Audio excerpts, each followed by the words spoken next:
நமஸ்காரம். அபயாம்பிகை சதகம் பாட்டு 20.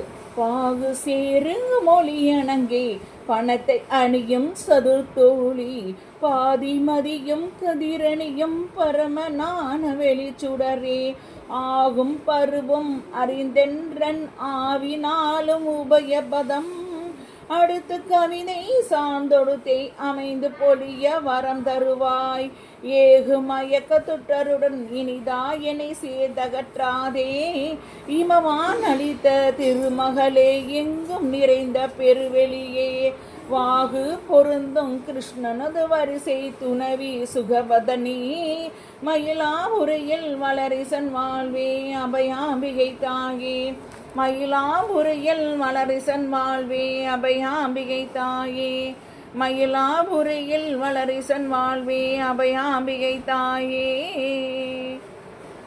நமஸ்காரம். அபயாம்பிகை சதகம் 20 பாடலின் விளக்கம்.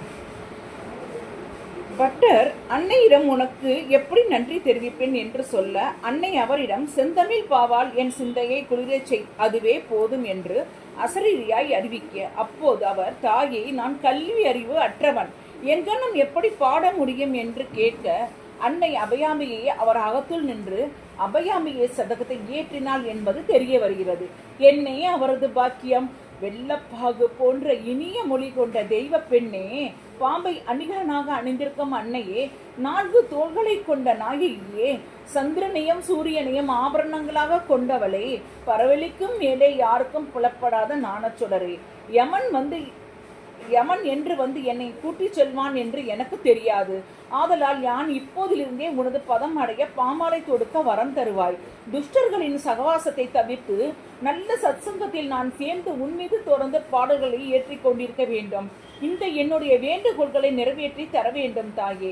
கிருஷ்ணனின் சகோதரியே, இனிய திருமேனியுடையவளே, இமவான் பெற்ற செல்வமாக திகழும் திருமகளே, எங்கும் நிறைந்த பெருவழியாய் இருப்பவளே, மயிலாபுரியில் வாழும் ஈசனின் வாழ்வாய் விளங்கும் அபயாம்பிகை தாயே என்று மனமுருகி அன்னையிடம் பிரார்த்திக்கின்றார்.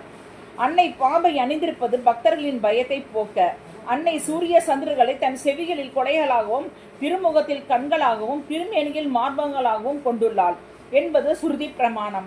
அபிராமி பட்டர் அன்னையின் திருவாய் மொழியை பாலையும் தேனையும் பாகையும் போலும் பனிமொழியை என்று அபிராமி அந்தாதியில் 86வது பாடலில் கூறுவார்.